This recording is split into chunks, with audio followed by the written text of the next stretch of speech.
بسم الله الرحمن الرحيم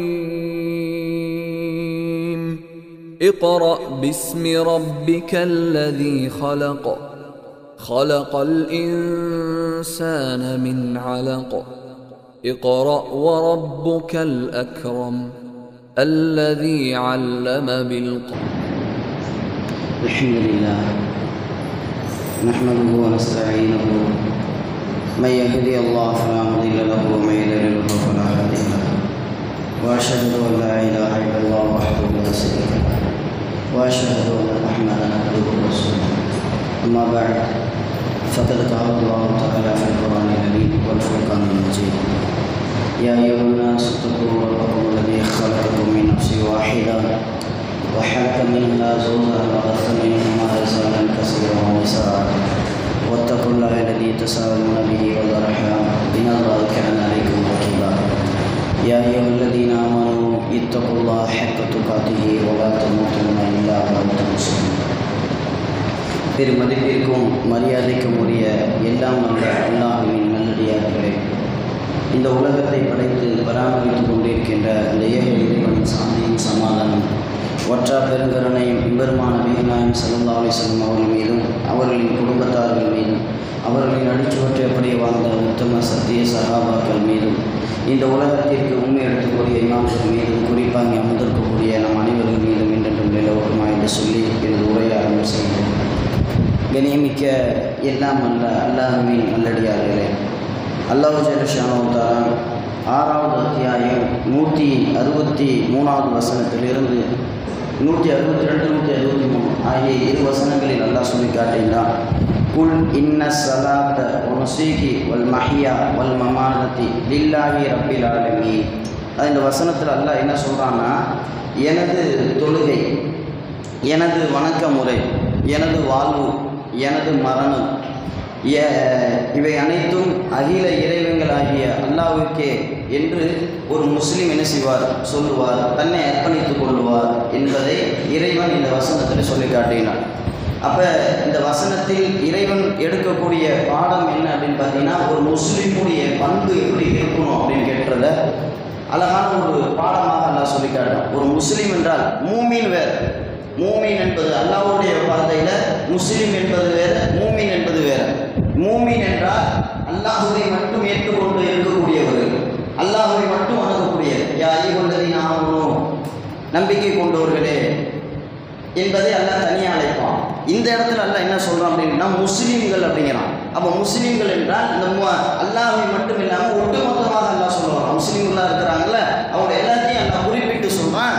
முஸ்லீம்களுடைய பண்பு எப்படி இருக்கும் அப்படின்னு கேட்டிங்கன்னா, எனது தொழுகை, எனது வணக்கம், எனது வாழ்வு, எனது மரணம், இவை யாவும் அகில இறைவன்களை படைத்த அல்லாஹ்வுக்கே, ஒரே இறைவனுக்கு தான் இருக்கணும் என்பதை எல்லாம் என்ன செய்கிறான் சொல்லி காட்டுகின்றான். இதை ஒரு முஸ்லீம் இதை கடைபிடிக்கல அப்படின்னு சொன்னால் அவனுடைய நிலைமை பற்றி அல்லாஹ் திருமறை குர்ஆன்ல சொல்லுகின்றான். 15வது அத்தியாயம் 2வது வசனத்தில் அல்லாஹ் சொல்லி காட்டுகின்றான். ருபமா யவத்துல்லதி லவ் யஃப்ததி பிபனி, அதாவது நாளை மறுமை நாளில் நரகத்திலே கொண்டு போய் போட்டிருக்க நேரத்தில் அதில் சில முஸ்லீம்கள் சொல்லுவார்களாம், சில மனிதர்கள் சொல்லுவார்களாம், நான் முஸ்லீமாக இருந்திருக்க கூடாதா? அப்படின்னா என்ன அர்த்தம்?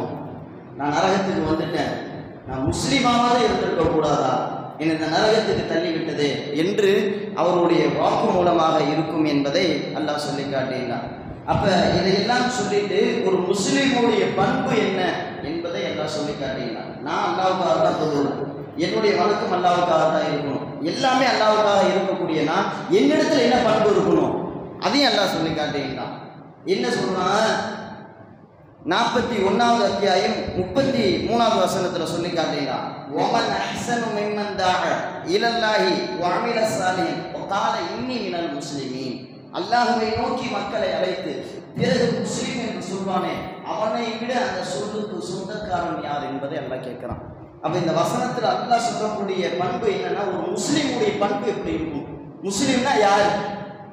வெறுமனையே நான் பேர் வைத்திருப்பது முஸ்லீம் கிடையாது, அல்லாஹ்வை பயந்திருக்கிறங்கிறது முஸ்லீம் கிடையாது. நீ பயந்த தொழுவையில் வரணும், நீ பயந்த நோன்பு வைக்கணும், நீ பயந்தா என்னுடைய மரணத்திற்கு போய் என்னுடைய வாழ்க்கை நரகத்துக்கு போயிடக்கூடாது என்ற ஆசை இருக்கும். நான் முஸ்லிம் என்று சொன்னால் அல்லாஹ்வுடைய பாதையில என்னை அழைக்கக்கூடியவனாக நான் இருப்பேன். அதைத்தான் நல்லா சொல்லி காட்டுகிறேன். இதை சொல்லிட்டு எல்லா திருமறை குர்ஆன்ல ஒரு வசனத்தை வச்சு நம்மகிட்ட கேள்வி கேட்கிறான். அதாவது லக்கத் கான லக்கும் ஃபீ ரசூலில்லாஹி இப்ராஹீம் இடத்திலே அழகிய முன்மாதிரி இருக்கின்றன என்பதை அல்லாஹ் சொல்லி காட்டினார். இன்னொரு வசனத்தில் அல்லாஹ் சொல்லுவான், லக்கத் கான லக்கும் ஃபீ ரசூலில்லாஹி உஸ்வத்துன் ஹஸனா, இந்த தூதரிடத்தில் உங்களுக்கு அழகிய முன்மாதிரி இருக்கு. அது யார் அப்படின்னு கேட்டீங்கன்னா நபிகள் நாயகம் ஸல்லல்லாஹு அலைஹி வஸல்லம் அல்லாஹ் குறிப்பிட்டு சொல்றான். ஆனா இந்த வசனத்துல யாரை சொல்றான் அப்படின்னு கேட்டீங்கன்னா இப்ராஹீம் நபி இடத்துல உங்களுக்கு அழகிய படிப்பினை இருக்கின்றன என்பதை அல்லாஹ் சொல்லி காட்டுகிறான். என்ன படிப்பினை என்பதை பார்க்கும்போது அவர் தன் வாழ்நாளை அல்லாஹ்வுக்காக அர்ப்பணித்தார், அல்லாஹ்வுடைய பாதையில் அழைப்பு பணிக்காக தன்னை அர்ப்பணித்தார் என்பதை அல்லாஹ் என்ன செய்கிறான் சொல்லி காட்டினான். எந்த அளவுக்குனா அலம் தர இலல்லதீன ஜா இப்ராஹீம ஃபி ரப்பி அத்தால்லாஹு முல்க், அதாவது தனக்கு ஆட்சி அதிகாரத்தை கொடுத்தவரிடத்தில் இப்ராஹீம் நபி தர்க்கம் செய்தவனை பற்றி நீ அறியவில்லையா என்று அல்லாஹ் கேட்கிறான். என்ன கேட்கிறான்? இப்ராஹீம் நபியுடைய காலத்துல ஒரு மன்னன் இருக்கிறான், அந்த மன்னனுக்கு முல்க் என்ற அந்த வார்த்தையை எல்லாம் பயன்படுத்தலாம். அப்படின்னா என்ன அர்த்தம்? அவனுக்கு அதிகாரத்தை நாம் கொடுத்துருந்தோம், ஆட்சியை கொடுத்துருந்தோம், பெரிய மன்னனாக இருந்தான். அவன் இடத்துல போய் இப்ராஹீம் நபி அழைப்பு பணி செய்யறாங்க. அவன் மன்னனாச்ச, அவனை எதிர்த்து நிக்கலாம அதெல்லாம் பார்க்கவே கிடையாது. அவன் இடத்திலையும் போய் சொன்னார்கள். என்ன சொன்னாங்க? என்னுடைய இறைவன், நீ மன்னனாக இருக்கிற என்னுடைய இறைவன் என்பது அல்லாஹ் மட்டும்தான் அப்படின்னு சொல்றாங்க. அப்படி சொல்லும் போது அப்ப அவன் கேட்கிறான், உன்னுடைய இறைவன் என்ன செய்யறான் அப்படின்னு கேட்கும்போது கால இப்ராஹிம் நபி சொன்னார்கள், அதாவது சூரியனை இறைவன் படைத்திருக்கிறான். அதாவது ஃபர்ஸ்ட் என்ன சொல்லுவாங்க அப்படின்னு கேட்டீங்கன்னா, என் இறைவன் உயிரை கொடுக்கிறான், மரணிக்க செய்கிறான் அப்படின்னு சொல்றான். என்னுடைய இறைவனுக்கு கேட்கறீல, என்னுடைய இறைவனுக்கு அத்தாட்சி என்ன அப்படின்னு கேட்டா, அவன் ஒருவனை படைக்கிறான், ஒருவனை மரணிக்க செய்கிறான் அப்படின்னு சொல்றான். உடனே இவன் சொல்றான், நானும் உயிர் கொடுப்பேன், நானும் மரணிக்க செய்வேன், நானும் கடவுள் தான் அப்படிங்கிறான். உடனே இப்ராஹிம் நபி அடுத்ததுதான் கேள்வி கேட்டாங்க. ஒருத்தவங்க நம்மகிட்ட பேசினான்னு சொன்னா எடுத்த இடத்துலயே அவங்க போய் வாதம் பண்ணக்கூடாது. நம்மள்ட்ட அது மாதிரி நிறைய இருக்குது. அந்த மாதிரி நிறைய பேசுறதுனால தான் இன்னைக்கு இஸ்லாத்தை அதிகமாக விமர்சனம் செய்கிறார்கள், அதிகமாக ஏழையமாக பார்க்கிறார்கள். எந்த அளவுக்கு அப்படின்னு கேட்டீங்கன்னா, சமீபத்தில் இந்த சென்னையில் ஒரு பள்ளிவாசலை இடிச்சாங்க, கோயம்பேடுக்கு பக்கத்தில். அந்த பள்ளிவாசலை இடித்ததற்காக உட்கார்ந்து பேசக்கூடிய பேச்சுகள் என்ன, அவர்கள் இணையதளத்தில் எழுதக்கூடிய வார்த்தைகள் என்ன, அவர்கள் பேசின வார்த்தைகள் என்ன, முஸ்லிம் என்றால் இலக்காரமா, கிள்ளுக்கதையாக நினைக்கிறார்களா, எத்தனை பள்ளிவாசலை இடிக்கிறார்கள் என்றெல்லாம் ஏனையமாக பேசினார்கள். ஒரு பள்ளிவாசலை இடித்ததற்காக ஒரு நகரமே முஸ்லிமானதை சிந்தித்து பார்க்க வேண்டாமா? ராமர் கோயில் கட்டிட்டாரு, பாபர் மசூதி இடிச்சிட்டாங்கன்னு பேசுறவங்க பத்திரிகையில வரக்கூடிய செய்தி என்ன தெரியல, அந்த ஏரியாவுக்கு போகக்கூடிய 5 கிலோமீட்டருக்கு அங்க இருக்கக்கூடிய பிற மத சகோதரர்கள் இஸ்லாத்திற்கு வருகிறார்கள். நீ பள்ளிவாசலை தான் இடிச்ச, வழிபாட்டு தலத்தை இடிச்ச. ஆனா இங்க என்ன தெரியுமா நிலைமை? நீ இடிச்சாலும் வேற ஒரு வழிபாட்டை தட்டுவதற்கு ஆட்களை நான் திரட்டுறாங்க. அதுதான் இப்ராஹிம் நபி இடத்துல ஒரு படிப்பு. இடிச்சுட்டாங்கன்னு பேசக்கூடாது, அவன் இடத்துல அறிவுபூர்வமாக பேசணும். சும்மா எடுத்து போய் கோபப்பட்டு திட்டுறது அன்பர் இஸ்லாம் கிடையாது, முஸ்லீம் கிடையாது. அது அல்லாஹ் சொல்லல, அது அழகான பண்பும் கிடையாது. எப்படி சொல்லணும்? நீ இறைவன் தானே, சரி. இப்ராஹிம் நபி கேட்கிறாங்க, என்னுடைய இறைவனுடைய வேலை என்ன தெரியுமா? இதை நீ ஏத்துக்கிற, சூரியன் இருக்கா இல்லையா, சூரியனை இறைவன் தான் படைத்தான். அதை படைத்தது மட்டுமல்ல, அதை இயக்கி கொண்டு இருக்கிறோம் என் இறைவன் தான். எப்படி கேட்கிறான்? அதாவது கிழக்கு உரிக்க செய்து மேற்கு மறைய செய்யலாம். நீ இறைவன் தானே, உன்னை நான் கடவுளாக ஏற்றுக்கொள்கிறேன், உனக்கு நான் கட்டுப்பட்டு நடக்கிறேன், உன்னை நான் இறைவனாக ஏற்றுக்கொள்கிறேன். ஆனால் அந்த சூரியனை கிழக்கிலிருந்து மேற்க மறைய செய்கிறான் அப்படிங்கிறான். நீ கடவுள் தானே, உனக்கு அந்த ஆற்றல் இருக்குன்னு சொன்ன, நீ மாற்றி மறைய செய்ய. நான் உனக்கு இப்ப நான் சிரம் பண்ணுகிறேன், நான் உனக்கு கட்டுப்படுறேன், நான் உன்னை இறைவனாக ஏற்றுக்கொள்கிறேன். அப்ப அல்லாஹ் சொல்கிறான், அந்த மன்னன் வாயடைத்து போனான். இதுதான் ஒரு மூமினுடைய பண்பு, ஒரு முஸ்லீமுடைய பண்பு. இப்படி தான் இருக்கணும். நம்ம ஒரு ஆளுக்கு போய் பேசுறோம்னு சொன்ன ஒரு அறிவுபூர்வமாக ஒரு நல்ல விஷயத்தை அழைப்பு பண்ணி செய்யணும். ஆனால் அதை எப்படி செய்யணும் அப்படின்னு கேட்டீங்கன்னா, அழகான முறையில் எதிர்கொள்ளுங்க. அவங்க பேசுறாங்கள, கேள்வி திட்டுறாங்கள, கவலைப்படாதீங்க. இப்ராஹிம் நபி இடத்துல இருக்குது அழகிய படிப்பின எப்படி கொண்டு வந்தாங்க, மக்களை மாற்றி கொண்டு வந்தாங்களாங்க. இறைவனை புரிய வைக்கணும். அந்த மக்கள் அறியாமையில் இருக்கிறாங்க, அவங்களுடைய வாதப்படி பேசுறாங்க. எப்படி பேசுறாங்க? ஏன்பா உண்மைக்குமே முதலாக இந்த சிலைகளை நீங்க தான் படைக்கிறீங்க, நீங்க தான் அதை வடிவமைக்கிறீங்க, நீங்க தான் அதுக்கு எல்லாமே கொடுக்குறீங்க. இதை கடவுள்னு சொல்வதை விட இந்த சூரியனை கடவுளாக சொல்றாங்க. ஏன்? அதாவது வெளிச்சம் தருது, சூரியனால் பல பயன்கள் இருக்கிறது, அதை கடவுளாக நான் ஏற்றுக்கொள்ள. நீ இந்த சிலையை கடவுளுங்கிற, அதை நான் ஏற்றுக்க மாட்டேன். நான் எதை கடவுளா ஏற்றுக்கிறேன்? இந்த சூரியனை கடவுளா ஏற்றுக்கிறேன். மக்கள் சிந்திக்கிறோம், ஆமா நல்லது தானே, நாம படைக்கிறோம், நம்மளால் உருவாக்கப்படக்கூடிய ஒன்று, இதை நாம ஏத்துக்கிறதா? அப்ப இந்த இப்ராஹிம் சொல்லுவதை போன்ற இந்த சூரியனை ஏத்துக்கலாமே. மக்கள் அப்படியே திரும்புறாங்க, சூரியனின் பக்கம் வருகிறார்கள். பிறகு சூரியன் மறைந்தவுடனே மறைவதை நான் கடவுளாக ஏற்றுக்கொள்ளவில்லை அப்படின்ட்டாங்க. பிறகு எதை கடவுளா ஏத்துக்கிறீங்க? நான் சந்திரனை கடவுளா ஏத்துக்கிறேன். ஏன் சந்திரனை கடவுளா ஏத்துக்கிறீங்க? சூரியனாவது சுட்ட இருக்குது, வெயிலா இருக்குது, தாங்க முடியல. இந்த நிலவு பிரகாசமா இருக்கா இல்லையா, மனுஷனுக்கு எந்த ஒரு பாதிப்பு ஏற்படுத்தல, குளிர்ச்சியா தானே இருக்குது, அதனால இதை கடவுளா ஏத்துக்கிறேன். திரும்பிட்டாங்க மக்கள், அப்படி திருப்புறாங்க. சிலையை வணங்கினவங்கள சூரியனுக்கு கொண்டு போறாங்க, சூரியன்ல இருந்து சந்திரனுக்கு கொண்டு வராங்க. சந்திரன் மறையுது, மறையும் போது சொல்றாங்க மறைவதை நான் கடவுளாக ஏத்துக்கல. இதெல்லாம் ஏன் சொல்றாங்க? அந்த மக்களுக்கு புரிய வைக்கிறாங்க. அறியாமைக்கால ஜாயிலியாக்களா இருக்கிறாங்க. பிறகு என்ன செய்யறாங்க? இப்ராஹிம் நபி, என்னடா சந்திரன் மறைஞ்சிருச்சு, சரி இப்ப இப்ப எதை கடவுளா ஏற்றுக்க போறீங்க? இப்ப நான் நட்சத்திரத்தை கடவுளா ஏற்றுக்கிறேன். ஏப்பா?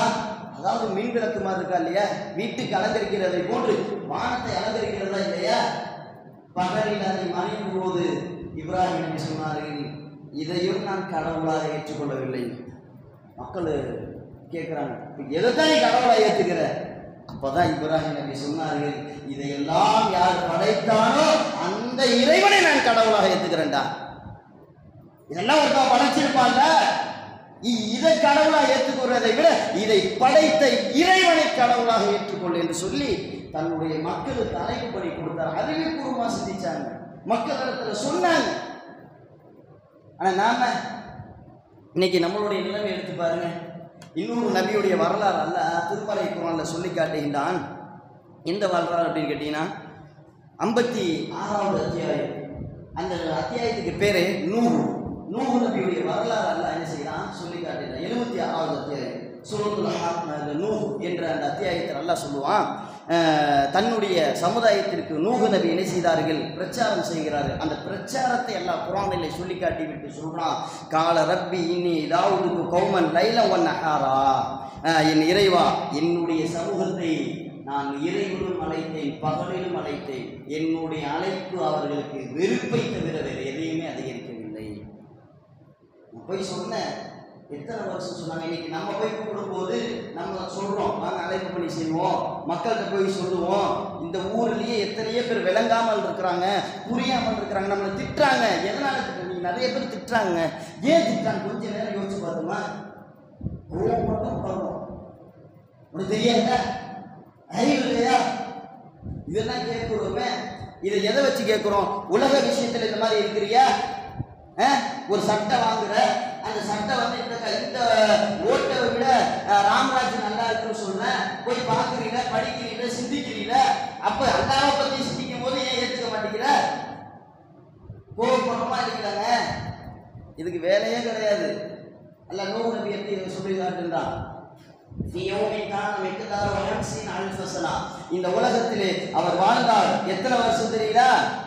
1000 ஆண்டுகளுக்கு 50 ஆண்டு குறைவாக, கிட்டத்தட்ட 950 வருஷம் இந்த உலகத்துல ஏகத்துவ பிரச்சாரத்தை மக்கள் மத்தியிலே சொன்னார்கள். கோபப்பட்டாங்களா? சலிப்படுறாங்களா? ஒரு தடவை சொல்லிட்டு வர மாட்டேங்கிறோமே, ஏத்துக்க மாட்டேங்கிறாங்க, புரிய மாட்டேங்கிறாங்க, விளங்க மாட்டேங்கிறாங்க. கோபப்படுறோமா இல்லைங்களா? எவ்வளோதான் போய் அவங்க கதவை தட்டி நம்மளும் சொல்றது, எத்தனை தடவை தான் மெகாஃபோன் போட்டு கத்துறது, எத்தனை தடவை தான் நோட்டீஸ் போடுறது. நோட்டீஸ் போடும்போது வாங்குறாங்க, தவிர பார்த்து கிழிச்சு தூக்கி போடுறாங்க, நம்ம கண்ணு முன்னாலே போடுறாங்க. வரும், இது அல்லாஹ் சொல்றான், வரும்தாங்க, கண்டிப்பாக வரும். எளிதா போயிடலாம் நினைக்கிறீங்க சொர்க்கத்துக்கு? நோட்டீஸ் போட்டா திட்டுறாங்க, ஏழையமா பார்க்குறாங்க, அதெல்லாம் முடியவேட்டாங்க. போய் சொல்லுங்கிறான். ஒரு நபி எல்லாம் சொல்லலையா, 950 வருஷம் பிரச்சாரம் பண்ணார, நீ போய் பண்ணுங்கிறான்ல, அதை தான் சொல்லி காட்டுறான்ல சூரத்து நூஹ்ல. என்னுடைய சமுதாயத்துக்கு நான் காலையில் போய் சொன்னேன், மாலையில் போய் சொன்னேன், இரவோடு சொன்ன, பகல்ல சொன்ன, என்னுடைய அழைப்பு அவர்களுக்கு வெறுப்பை தவிர வேறு எதையும் அதிகரிக்கவில்லை என்று சொல்லிட்டு அடுத்தது அல்லாஹ் சொல்றான். அவர் சொல்றார், அவர்களை நீ மன்னிப்பதற்காக ஒரு நபியுடைய பண்பு பாருங்க, நம்மளிடத்துல அந்த பண்பு இருக்கணும். கோபத்தில் போய் சொல்லக்கூடாது. இறைவா, இந்த சமுதாயம் அறியாமையில் இருக்கிறாங்க, விளங்காமல் இருக்கிறாங்க, புரியாமல் இருக்கிறாங்க, அவங்க மன்னிச்சிருக்காங்க, அந்த மன்னிப்புக்காக உன்னிடத்துல நான் வந்து சொல்கிறேன். இதை தெரிஞ்ச மக்களாக இருந்தால் அப்படி போவாங்களா? தெரியாமையில் தானே இருக்கிறாங்க என்பதை நூஹ் நபி இறைவனிடத்தில் சொன்ன அந்த வார்த்தையை சொல்லி காட்டுறான் இறைவன். வைன்ன குல்லமா தாவுத்துக்கும் லிதஃபிரலக்கும் ஜாக்கும், அதாவது நான் போய் என்ன செஞ்சேன், அந்த மக்களுக்கு சொன்னேன். எதனால் சொன்னேன்? நீ அவர்களை மன்னிப்பதற்காக நான் அவர்களை அழைத்த போதெல்லாம் தமது விரல்களை வைத்து அடைத்துக் கொள்கிறார்கள் காதுகளை. காதை வச்சு அடைச்சும் கூட அவனுக்கு காதில் விழுதுங்கிறதுக்காக என்ன தெரியுமா செஞ்சான்னா, தன்னுடைய இது ஆடை இருக்குதா இல்லைங்களா, ஆடையை வைத்து அடைத்துக் கொண்டார்கள். துணியை வச்சு அடைச்சிக்கிறான், துணி மேலே விரலை வச்சு அடைச்சிக்கிறானா. அந்த அளவுக்கு நான் அழைப்பு கொடுத்தேன், நான் ஏற்றுக்க மாட்டேங்கிறாங்க, என்னுடைய அழைப்பு அவர்களுக்கு வெறுப்பை தான் அதிகரித்தது என்பதை எல்லாம் என்ன செய்கிறான் சொல்லி காட்டிங்கன்னா. இப்போ நம்மளுடைய வேலை என்ன அப்படின்னு கேட்டிங்கன்னா, இந்த மக்கள், இந்த ஊரில், இந்த பகுதியில் எத்தனையோ மக்கள் அறியாமல் இருக்கிறாங்க, விளங்காமல் இருக்கிறாங்க, புரியாமல் இருக்கிறாங்க, உலகினா என்னன்னே தெரியல. நிறைய பேரை பாருங்கள், இன்றைக்கும் தர்கால போய் உட்காந்துருக்காங்களா இல்லைங்களா? ஒருவர் சொல்கிறாரு, இந்த பீர்வழி தர்கா அன்னைக்கு டோக்கன் போடுறாங்க, 250 ரூபா 350 ரூபா டோக்கனுக்கு விற்கிறாரு. ஏன்ப்பா உனக்கு விளங்குது, அதெல்லாம் சாப்பிடக்கூடாது, ஏன்ப்பா அப்படி போய் சாப்பிட்ற? 250 ரூபா கொடுத்தா ஆலோசனை கிடைக்குதுல்ல, இன்னைக்கு ஃபுல்லாக சாப்பிடலாம்ல, நல்ல சாப்பாடு தானே. அவருடைய நினைப்பை பார்த்தீங்களா? இன்னைக்கு என் குடும்பத்துக்கு 250 ரூபாய்க்கு சாப்பாடு கிடைச்சிருச்சு, அதைத்தான் அவர் பார்க்குறாரு. அவருடைய நினைப்புல என்ன இருக்குது? சாப்பிடுறது தவறு தெரியல, என் குடும்பத்துடைய பசி போய்க்கிறதுங்கிறது தான் அவர் பார்க்கிறாரே தவிர அது தவறு என்று தெரிந்திருந்தால் அவர் சாப்பிட மாட்டார். தெரிந்து கொண்டே யாராவது நரகத்தில் போய் விடுவாங்களாங்க? தெரிந்து கொண்டே யாராவது வேணுகிட்டே நெருப்ப போய் விடுவாங்களா?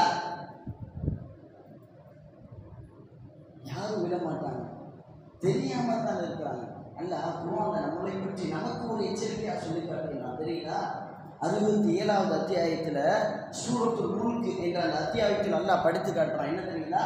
தகாது தமையசு மினல்கை குல்லமா உல்கிய ஃபீஹா ஃபௌஸுன் ஸஅலல் மஹ்ஸனத்துரா அலம் யஅதீக்கும் நதீர் قالوا بلى قد جاءنا نذير فكذبنا وقلنا ما نزل الله من شيء إن أنتم إلا في ضلال كبير. வசனத்தில் அல்லாஹ் என்ன தெரியுங்களா பேசுறான்? மக்கள் நரகத்திலே கொஞ்சமாக அந்த அப்படியே தூக்கி போடுவான், அப்படியே அள்ளி அப்படியே தூக்கி போடுவான்.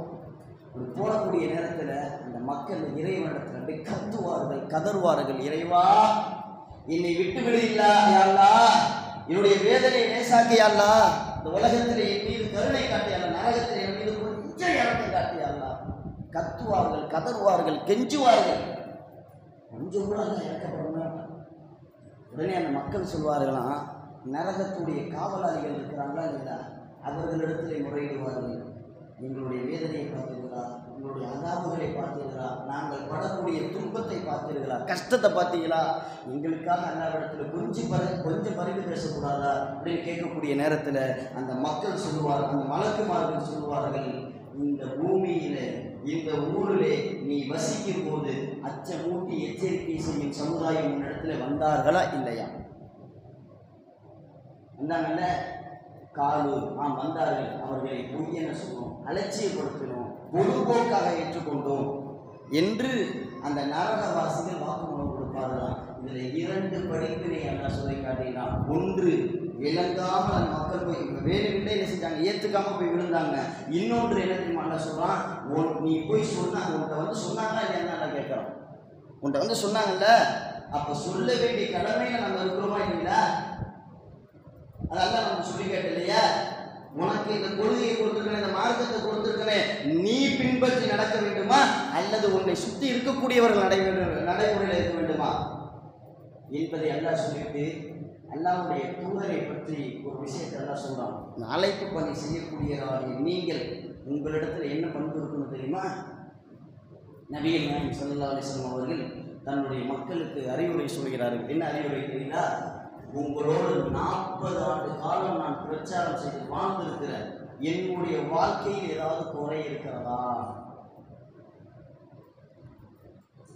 அழைப்பு பணி செய்யக்கூடிய நம்ம இடத்துல இருக்கக்கூடிய ஒரு கேள்வி, நான் சரியாக இருக்கிறேனா? முதல்ல என்னுடைய வாழ்க்கை பர்ஃபெக்டா இருக்குதா? தூய்மையா இருக்குதா? நான் சரியா நடந்துக்கிறேனா? ஒரு விருந்து, அந்த விருந்தை நான் புறக்கணிச்சு இருக்க முடியறதா? சாதாரண ஒரு விருந்தாங்க, ஒரு நப்சு கட்டுப்படுத்த முடியல நம்மளால. நான் சரியாக இருக்கிறேன், நான் சொல்லுவது பிரச்சனை இல்லை. லிமா தக்குனா மாலா தக்குனு, நீ செய்யாத ஒரு விஷயத்தை மக்கள்கிட்ட போய் சொல்லவே சொல்லாதான். நீ முதல்ல பர்ஃபெக்டா இரு, நீ கரெக்டா இரு. முடிந்த அளவுக்கு மனிதங்கிற அடிப்படையில் சில தவறுகள் இருக்குங்க, இல்லைன்னு சொல்லல. ஆனால் இருந்தும் நாம போய் ஒரு நம்ம எந்த அளவு நம்ம நினச்சிக்கிட்டு இருக்கோம், அழைப்பு பண்ணினா என்ன நினச்சிக்கிட்டு இருக்கோம் தெரியல, 1 மணி நேரம் ஒதுக்கி அதுக்காக போய் அழைப்பு பண்ணி, அதெல்லாம் கிடையாது. நம்ம ஒரு ஹோட்டல் வச்சிருக்கிறோம், ஒரு கடை வச்சிருக்கோம், அல்லது வேற ஏதாவது தொழில் செய்கிறோம். நம்மளை சந்திப்பதற்கு எத்தனை பேர் வராங்க? நாம போய் சொன்னா கூட ஒரு தெருவில் 4 பேருக்கு தான் கத்த முடியும். உங்களை 40 பேர் சந்திப்பாங்க உங்களை சுத்தி. அவங்கள்ட்ட சொல்லலாம்லங்க, அதை அழைப்பு பணியா செய்யலாம்ல. எத்தனை பேர் எதிர்க்கிறாங்க, நமக்கு ஏன்டா வாய் அப்படின்னு சொல்லிட்டு போயிடுறதா? நம்மளை சுத்தி எத்தனையோ பேர் நம்ம இடத்துல வந்து பேசுவார்கள், அவர்கள் அறியாமையில் இருப்பார்கள், விதத்தில் இருப்பாங்க. அவங்கள்ட்ட சொல்லுங்க. வேற இல்லாதவங்க வரலாம் அழைப்பு பணி செய்யறதுக்கு. தினமும் மெகாஃபோன் பிரச்சாரம் போறோம், அல்லது நோட்டீஸ் போட போறோம், தனிநபர் தாவாவுக்கு போறோம், அல்லது வேற ஏதாவது பணிகளுக்கு நம்ம போறோம். தெருமுனை பிரச்சாரமே வைக்கிறோம்னு வச்சுக்கல, வேலை இல்லை, கலந்துக்கிறோம். கேட்க எல்லாரும் என்ன சொல்றோம், எனக்கு பொழப்பு இருக்குப்பா, எனக்கு தொழில் இருக்குப்பா, எல்லாரும் சொல்றோம். இல்லைன்னு சொல்லல, எல்லாருக்கும் பொழப்பு இருக்கு, தொழில் இருக்கு, இல்லைன்னு சொல்லல. ஆனால் நம்மளை சுத்தி நம்ம இருக்கக்கூடிய இடத்துல எத்தனை பேர் வராங்க?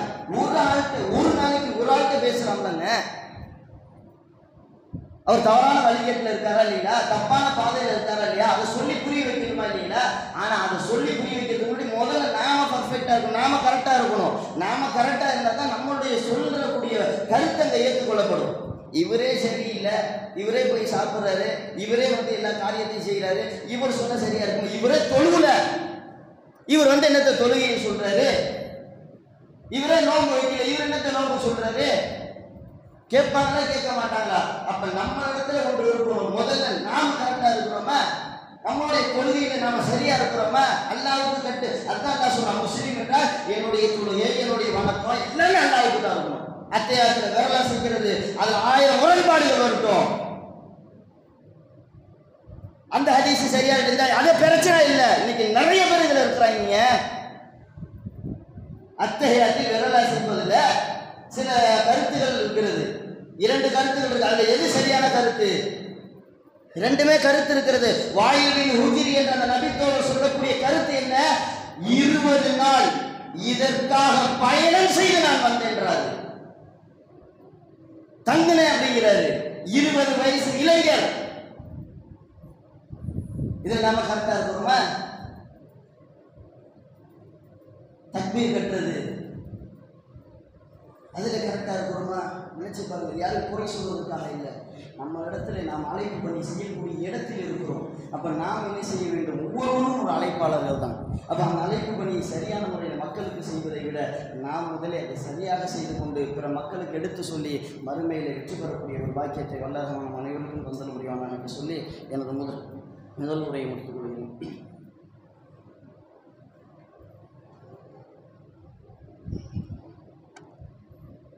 அல்ஹம்துலில்லாஹ். கண்ணியமிக்க எல்லாம் வல்ல அல்லாஹுவின் நல்லடியார்களே, சமீப காலமாக எடுக்கக்கூடிய பிரச்சனைகள் என்ன அப்படின்னு பார்க்கக்கூடிய நேரத்தில் எல்லாருக்கும் தெரிந்த செய்திதான். அதிகமாக பாராளுமன்றத்தில் கூட பேசக்கூடிய செய்திகள். இன்னைக்கு அதிகமான மாணவர்கள் பள்ளியை புறக்கணித்து ஆர்ப்பாட்டத்தில் ஈடுபடக்கூடிய ஒரு செய்தி. நீட் தேர்வு என்பது வேண்டுமா வேண்டாமா, நீட் தேர்வினால் என்ன நன்மை இருக்கிறது என்று என்ன செய்கிறாங்க அதிகமான மக்கள் மாணவர்களை திசை திருப்பி.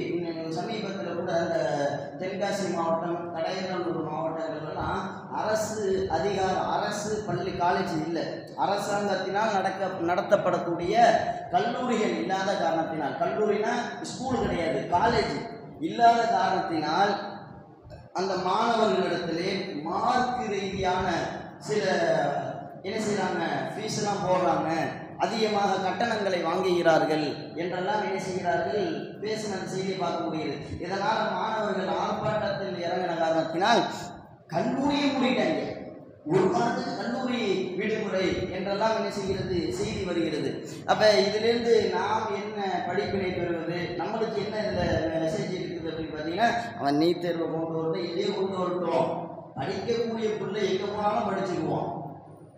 நாங்கள் என்ன நினைக்கிறோம், காசு கட்டி 25,000 30,000 பண்ண பணத்தை கட்டி இமயம்லாம் தான் என் பிள்ளை படிக்கணும், என் பிள்ளை டிரான்ஸ்ஃபர் இதில் தான் படிக்கணும், என் பிள்ளை வித்யாலயில் தான் படிக்கணும், என் பிள்ளை சிபிஎஸ்சி தான் படிக்கணும் என்றெல்லாம் பேசிக்கிட்டு இருக்கிறோமே. அதெல்லாம் கிடையாது. பிழைக்கக்கூடிய பிள்ளை எங்கே வேணாலும் போய் பிழைச்சிக்குவான். இவ்வளோ பேசுகிறவங்க இத்தனை வருஷமாக நடக்கிறாங்கள, எத்தனை வித்தியாலயங்கள் இருக்கிறது. வருஷம் ஸ்டேட்டில் ஃபஸ்ட்டு வருது. தமிழகத்தில் ஃபஸ்ட்டு வரக்கூடிய மாணவர்கள் எந்த வகுப்பை சேர்ந்த மாணவர்கள்? அரசு பள்ளிக்கூடத்தில் படிக்கக்கூடிய மாணவர்களா, பிரைவேட்டில் படிக்கக்கூடிய மாணவர்களா? 499 மார்க் எடுக்கிறாங்க அரசு பள்ளிக்கூடத்தில் படிக்கக்கூடிய மாணவர்கள். அரசாங்கம் எத்தனையோ சலுகைகள் நமக்கு கொடுக்கிறது, அதை பயன்படுத்திக்கிறோமா? ஒன்று வேணாம், தமிழ் எம்பிஏ படிக்கிறதுக்காக மாதம் 4,000 ரூபாய் கிடைக்குது. யாருக்கு தெரியல? பிற்படுத்தப்பட்ட மக்களுக்கு. யார் கவர்மெண்ட் கொடுத்தா தெரியல?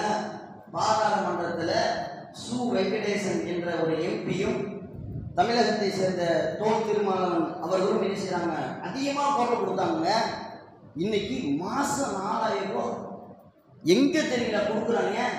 டெல்லியில் இருக்கக்கூடிய ஜவஹர்லால் பல்கலைக்கழகத்தில் தமிழ் படிப்புக்கு, தமிழ் எம்ஏ படிக்கக்கூடிய பட்டதாரி இளைஞர்களுக்கு மாதம் 4,000 ரூபா. கவர்மெண்ட் காலேஜ் தான் கிடைக்குதா இல்லையா? அதற்கான வாய்ப்புகள் இருக்கிறது. ஆனால் நாம் என்ன நினைக்கிறோம், இதெல்லாம் பெருசாக எடுத்துக்கொண்டு என் பிள்ளை எங்கே படிக்கணும், இதை படிக்கணும் அப்படின்னு நம்ம பிள்ளைங்க திணிக்கக்கூடாதுங்க.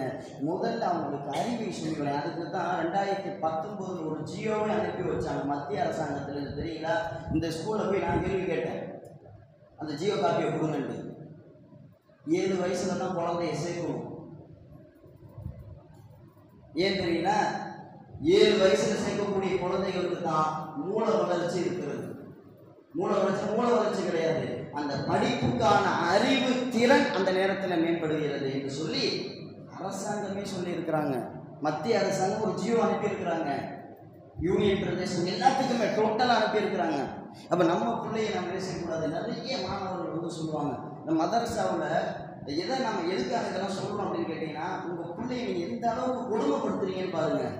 மதரசாவுக்கு வருவாங்க, ஹோம்ஒர்க் எழுதி போடாமல் அதற்கு ஒரு பக்கத்துக்கு கொடுங்க கட்டணும். ஏன்டா கையெல்லாம் வலிக்குது அதற்கு அப்படிமா? ஏன்டா கை வலிக்குது? ஏற்கனவே 4 பக்கம் 5 பக்கத்துக்கு கொடுக்குறாங்க அதற்கு, அதை எழுதலைன்னா பூவா அடிக்கிறாங்க, திட்டுறாங்க, காலையிலே எழுப்பி விட்டுறாங்க. அதை எழுதிட்டு திரும்ப இதை எழுதுறதுக்கு என்னால் கை வலிக்குது அதற்கு ஒரு பக்கத்துக்கு கொடுக்குறாங்க. இந்த அளவுக்கு கொடுமைப்படுத்துறாங்க.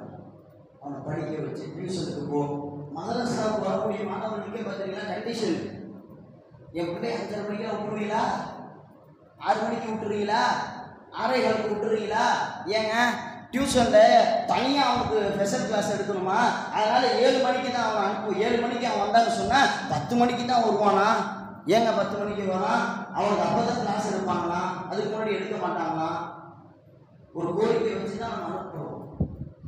இப்படிலாம் நம்ம கஷ்டப்பட்டு படிக்க வைக்கிறோமே, அந்த புள்ள சரியான நோக்கத்தாக வளர்கிறானா என்பதை பெற்றவர்களாகி நீங்கள் கொஞ்சம் சிந்தித்து பார்த்து உங்களுடைய குழந்தைகளுக்கு கொடுக்கக்கூடிய கல்வியை சரியான கல்வியாக, பயனுள்ள கல்வியாக, அதில் கொஞ்சம் கூடுதலாக மார்க்க கல்வியை சேர்த்து கொடுங்க. அவன் உண்மையிலேயே சிறந்த ஒரு பயனுள்ள கல்வியாக வளருவான், மாணவனாக வளருவான் என்பது யதார்த்தமான உண்மையாக இருக்கிறது. அப்படிப்பட்ட ஒரு குழந்தையாக வளர்வதற்கு எல்லாம் வல்ல அல்லாஹ் நமக்கு அருள் புரிவானா என்று சொல்லி எனது உரையை முடித்துக் கொள்கிறேன். அஸ்ஸலாமு